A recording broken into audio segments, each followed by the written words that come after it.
All right, it's a pretty nice day, not terribly hot yet. Hanging out with the dogs, and I'm walking out to my little motorcycle shop, and we're gonna do some Ironhead work today. I'll talk about it a little bit once we get inside, but long story short, I rode this bike yesterday and it's not right. Something's not right with this. If you ride an old bike long enough, you'll kind of just get to learn it and know it and know when there's something just amiss. And riding this yesterday, something ain't right with it. It's not making the power that it should. It's not pulling right. So we're gonna spend a little time trying to find the problem before it gets to a point where it's, leaves me on the side of the road problem. These old bikes will tell you when they're not happy if you can listen to them. And it's just up to you as their caretaker to learn them and listen to them and fix the problem before it's a big problem. If you don't schedule time for maintenance, your bikes will schedule the time for you. Anyways, let's jump into it. Obviously, if you're new here, this is Butt Crack Cycles, my YouTube channel. My name's Paul, and we just do, for the most part, old Harleys. So, speaking of old Harleys, let's go work on one.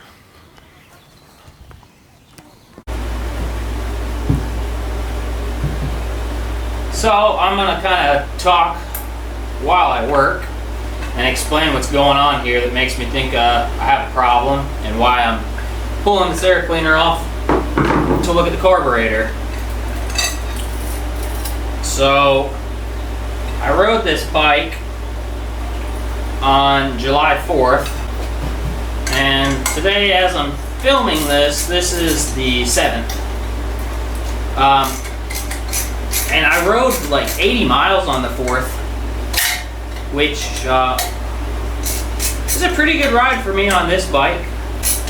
It ran great that entire day. I had a wonderful ride and really enjoyed my holiday. And so yesterday, on the 6th, my buddy had called me and he was like, hey, my mom and dad are putting some new carpet in their house and repainting and doing some renovating. And he was trying to get all of us buddies together to come help move all the furniture and stuff out of the house so they could start, pulling up the carpet and the painters could get to the walls, etc. And I told him, yeah, man, I'll come help. And so I rode the bike over there. And it just didn't feel right coming up some of the hills. And these are hills that I go up pretty regularly. And normally the bike just pulls right up them with no issue and has good power, and it'll pull you right up over the crest of the hill and 60 mile an hour or whatever, and it's not struggling. Well, it just felt like it was struggling up the hills, and it just wouldn't pull up and over the hills. And it got to a point where it's kind of spitting and popping back through the carb and running a little rough, almost like it was running out of fuel. And I did a quick pop the tank cap off and look down in it. It's like, this looks like it has like half of a tank, but I went ahead and switched it to reserve, and that seemed like it made it a little bit better, but didn't actually clear it all the way up. So I stopped at the very next gas station, filled the bike all the way up. I believe this is a 3-gallon tank, or maybe it's like 3.3, something in that neighborhood. It's the King tank, and I filled the tank all the way up, and I only put 1.7 gallons in it, so I wasn't empty or really even that close to being empty. I shouldn't have been on reserve. And I rode it over to my buddy's parents' house, and we worked all day, and I got on it to go back home. That evening, I got rained on the whole way at home, and same thing. It wasn't spitting and popping back through the carb any or misfiring any, but it just didn't have that pull to it like it should. Like it's starving for fuel, or a jet's starting to get clogged up with some trash, or maybe the petcock starting to clog. My wife even mentioned to me when I got home, coming up the driveway, she's sitting on the porch waiting on me. She said, your bike doesn't sound like it usually does. And she was right, it kind of had like a choppy sort of idle to it. I am going to pull the fuel line off of the carburetor, pull the throttle cable off the carburetor, and pull the carburetor off. And we're going to sit it on the bench and take it apart and see if we can find some trash in it. And then I'm probably going to drain the fuel out of the petcock or out of the tanks and pull the petcock off and make sure there's no trash in the screen of the petcock. The carburetor's off, but before I get too far into this, I just want to double check the accelerator pump shot on this. This bike seems like the stumble is worse on sort of rolling under the throttle, but it also just pulls flat on acceleration, just like steady state cruising. So I don't really think we have an accelerator pump issue, but it's worth checking. Yeah. Seems like we're squirting good there, so that circuit's probably fine. Let's go put this on the bench and we'll take it apart. Carb's on the workbench. You might notice this monstrosity. This is kind of funny to me. The choke on this carburetor is wired all the way open. It has this extended idle speed screw on it, so when I start this bike cold, I just know to turn this in about 1 turn, 1.5 to get the idle up, and then once it starts you know, warming up, I can back this off slowly. The choke on this bike had hung at one point in time, and it would shut itself and it would choke the bike out. It would run too rich, it ran bad, and sometimes it would cut off. You can see this spring right here is broken, and this one back here is come unwound. So my solution to it was just ugly safety wire it open. No one can see it really on the bike. No one knows that it's there except for me, and now I guess everybody on the internet. But I did look at that and make sure my choke hadn't shut. And that's obviously the butterfly on the choke is wide open. So we're gonna pop the bowl off and see what we find inside of here. It's been a while since I've been inside this carburetor, or really any Keihin. The last couple of bikes that I've worked on have had CVs on them, a lot of Super E, a lot of S&S action going on in my life lately, and even a Mikuni here within the recent past. But I do really like these Keihin butterfly carbs. A lot of people poo-poo them, and which one is it? It's that one. A lot of people don't like them, and they say they have the Keihin carb farts, which I guess is to some extent what I'm fighting right now. But this one's been on this bike, as far as I know, since day one, and it's been on it the whole time I've owned it, and I've had some issues with it here and there, but I found it to be easy to work on, reliable, makes good power, gets good fuel mileage, and our problem might not even be in the carburetor. We might have a petcock or fuel flow delivery, but I still wanted to look inside of here, so here we go. Well, that really looks fine. I was expecting to see a whole bunch of trash in the carb, but very little, if any. I am going to go ahead and pull the float out. I'll pull our float, I'll double check our needle and seat, make sure we don't have some trash in there hanging it, though usually if you have trash in there it hangs it open, and then you run your fuel level and your bowl up too high and it comes out your overflow, and when that is not happening. But we will check that. I'll pull our jet out and you know, blow through that and see how that looks.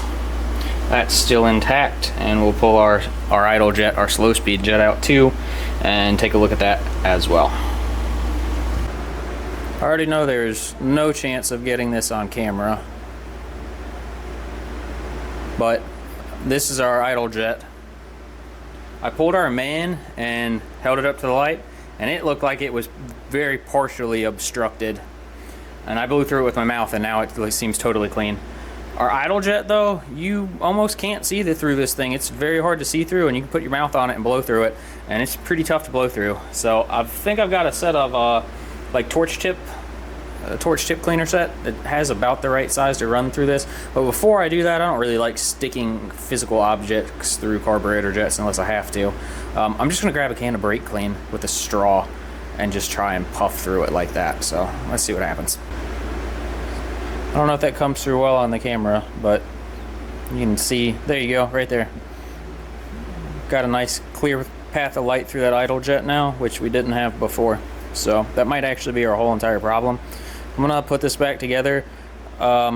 before I go pulling the petcock out, I might just take this for a test ride the way it is. I don't know yet.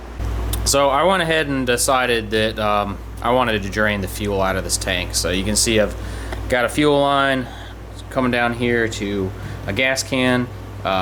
This gas can, I can't talk today, is pretty recent. I've only had this one for a couple of months, so it should be nice and clean inside. And we're just gonna flip over to reserve on our petcock. And I want to make sure, oh yeah, that's flowing real good. I just wanted to make sure, you know, the petcock's still flowing good. It is. The gas that's coming out of it looks pretty clean. But we're gonna let this drain, and after this is finished draining, I'm gonna go ahead and unscrew the petcock and pull it out and just make sure there's not some, you know, a bunch of trash in that filter there. All right, we're done draining the gas. You probably can't see it on the camera, but I've got a oopsies, got a little towel down there to try and catch the gas as I pull this petcock out. Throw me a little drip pan under there. Oh, it smells awful. I guess that's why the good Lord made me a diesel mechanic. Oh yeah, there's definitely some crap on there. You can see there's definitely some crap and some trash. This white stuff right here, this is actually the coating of the inside of that tank slowly coming off the walls of the tank.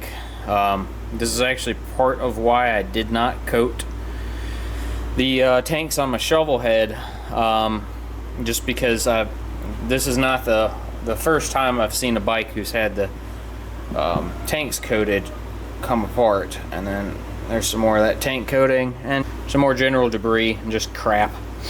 You know, that white stuff again, that's tank coating, but some of the black and brown, and that's just you know, buying gas from here and there and everywhere, and I guess that's what you get. And it looks like this petcock filter has done a pretty good job of catching most of it, but evidently just a little bit made it through into that carburetor. So we'll clean this off and move on from there. The petcock is back in there, and now y'all are gonna watch me wrestle and cuss a freaking government gas can. Oh Jesus, I hate these things. Hopefully that's all it was. We'll obviously take this bike on a test ride here a little bit longer on in the episode.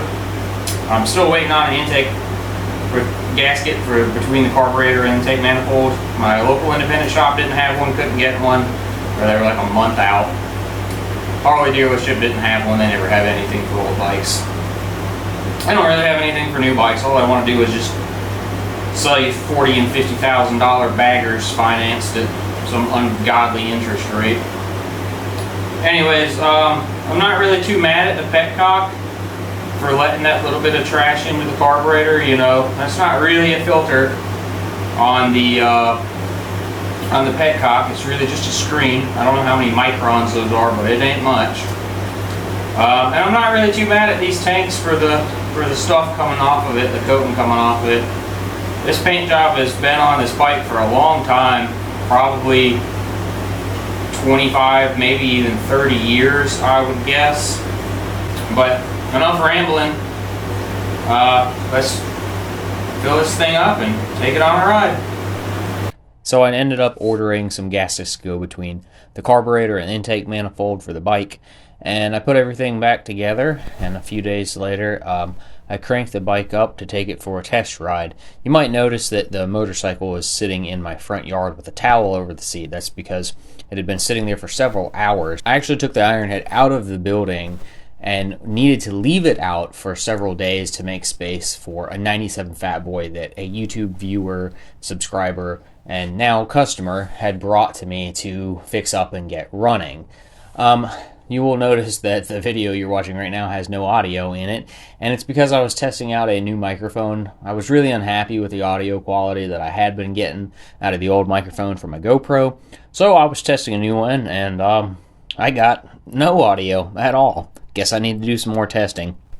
Anyways, I took the bike down the road, immediately pointed it up the biggest hill that I could find. We have a pretty good one right here by my house. It's around a 5%-ish grade, and it's about a mile long. Anyways, the bike pulled right up like it was nothing, had great power, no issues at all running, almost 70 miles an hour, and pulled like it always has.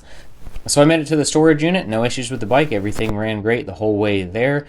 Turns out putting it in the storage unit instead of leaving it under a cover outside was a smart move, because we had a thunderstorm come in that evening, which brought a lot of rain with it. But Tiffany brought me back home, and I walked out to my little shop to film some closing thoughts, which is what y'all will see next. So we're back home, I'm back in the shop, I'm sitting in front of this 97 Fat Boy that's taking the place of my Ironhead in the building temporarily, while I fix this bike. And I'm actually filming this on my cell phone. My camera battery died and my nice camera, so sorry for the quality. I just don't feel like walking inside to get another battery. I did some GoPro video of this ride. I haven't even watched the footage yet, so I don't know how good the audio quality is. But the bike ran good again. We're back to how it usually is. I'm sorry if this episode was boring, if this wasn't really useful for how-to information. Really all this boils down to was knowing that the bike wasn't running the way it usually does, and then just kind of the intuition that this is probably a fuel problem, and then cleaning the petcock out because an old tank is slowly starting to come apart inside, and then cleaning the carburetor out of the little bit of trash that made it through the petcock screen. I think that's probably my takeaway from this video, though, is actually ride your old Harleys. Please spend some time with them. I might not have known there was an issue going on with this bike. A lot of people would have gotten on it and ridden it and been like, it's fine, dude, there's nothing wrong with it. Unless I spent so much time on this bike. I ride this bike a lot. I ride it more than all of my other bikes put together. So when something begins to be a problem, I'm more attuned to it than I would be if I didn't ride so much. And that lets you catch problems before they turn into a leave you on the side of the road problem. This bike has always ran really good. I've never ridden another Ironhead that runs as good as this. I've had some Evo Sportsters that didn't run as hard as this bike does. All of my riding buddies have newer bikes. They have twin cams and Milwaukee engines, and they can't run away from me. Sometimes I run away from them. That's just how good this bike is. And I'm not saying that to brag and be like, I've got the meanest, baddest, rootinest, tootinest, east and west of the Mississippiest Ironhead that ever cranked a hog. It's just this bike. It's a great running bike, and so when something small like this starts to crop up, it's more noticeable to me. So I'm glad that I spent enough time with this bike to sort of pick up on that little stuff and get to it before it's a big problem. So that's where we're going to leave the episode. Ride your bike, spend some time with it, know when something's wrong, fix it when it is. Thanks for watching this channel. Thanks for watching me do old Harleys. I appreciate each and every one of you. I'll see you on the next episode. Hope you're doing well. Go ride your bike.